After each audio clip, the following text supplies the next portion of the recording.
everyone, it's Rachel Kale. I'm hanging out in the greenhouse today with my pal Yarrow over here. This is the common Yarrow, so the white version of it. And let me just tell you, Yarrow has so many uses, including in my soaps, that I couldn't help but make a video to share with you all the cool uses because you might have some growing near you, and I would love for you to be able to take advantage of all the benefits that Yarrow has to offer. So I'm just going to share a few of those with you. First, Yarrow has been used for millennia by natural herbalists. It has a lot of vitamins and minerals in it.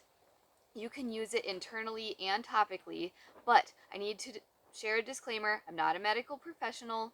This is just what I've learned from my research and my own personal experience.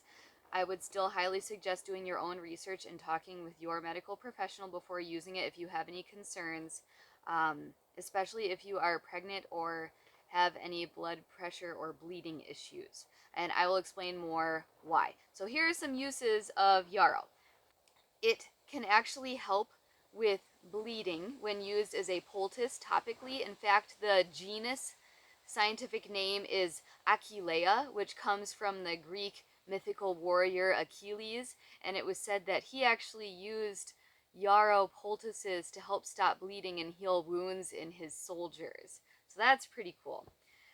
However, if you take yarrow internally, it can actually slow down blood clotting. So if anyone is going to be having surgery or you have blood clotting issues or are taking blood thinners, you would want to not use yarrow at least 2 weeks before or 2 weeks after surgery. So that's just something to keep in mind. And if you're pregnant, because yarrow can help with bruising and bleeding, it's anti-inflammatory, it helps with cramps, but that also means that it relaxes muscles. So you would want to be careful of that because it could potentially reduce to relaxed muscles down in your womb, leading to miscarriage. So that's just something you always want to keep in mind. Now, if you smell yarrow, it kind of reminds me of a blend of like anise, tarragon, and sage. So kind of a sweet, almost a licorice. You can use it when you cook in like salads, soups, stews. I've actually used it as a spice with butternut squash, and that was so lovely. It's like the perfect Thanksgiving dish, I feel like. And in soaps, the smell is just a very natural, gentle smell, but it's beautiful if you infuse it in oils and use it in soaps. And then it also has nice cleansing effects.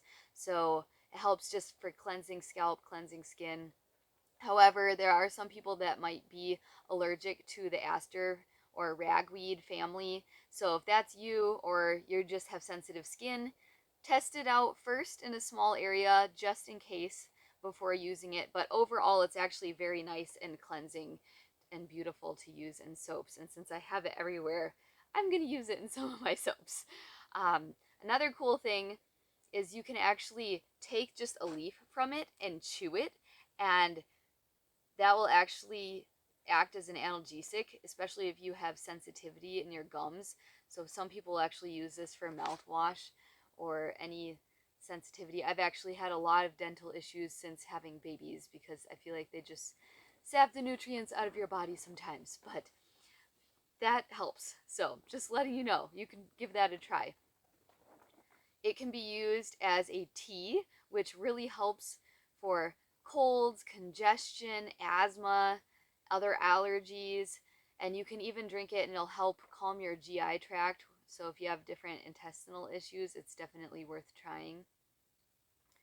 Yarrow can be used for emotions as well if you struggle with emotional balance or depression.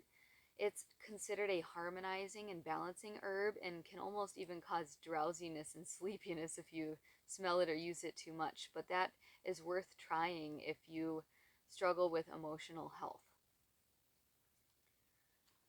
Anciently and even still, yarrow has been used to help curdle milk and turn it into cheese, and even been used as a flavoring in different beers in a place of hops. So that's just kind of a cool, like, why not? So if you're into that, go look up some ideas online and give that a try.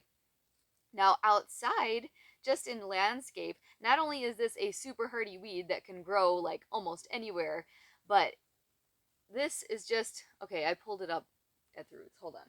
Let me pull another one here. See if I can. It has some super beastie roots. So this is great for preventing erosion. So if you put this around different landscaping areas, that's perfect for preventing erosion. And not only that, it attracts pollinators and wasps, which I know you wouldn't necessarily want wasps around, but wasps kill other bad insects. So around your garden, this attracts the good guys and even repels mosquitoes. So if you want to tuck a little bit under your ear or bring your Yarrow soap with you when you go hiking or are outside, that can help keep the mosquitoes away. And the deer don't like it either.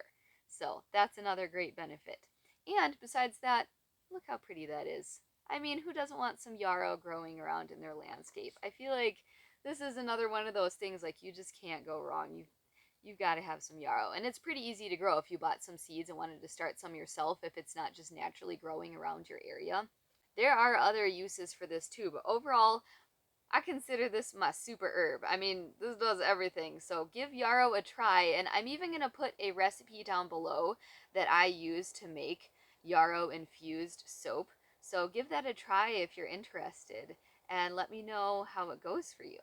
Thank you for joining me today, and don't forget to subscribe. Oh, got a pollinator going on there. And I will see you in the next one. All right, mini interjection here. I wanted to show you some of the yarrow that's growing wild just next to our tire taters and our rhubarb. So depending on where you're at, yarrow can actually grow pretty tall, but we have a lot of shorter ones too, but it's literally just all over the yard. So keep an eye out on your next hike or look up and see if it's native to your area because it's pretty much everywhere. So check out that beauty.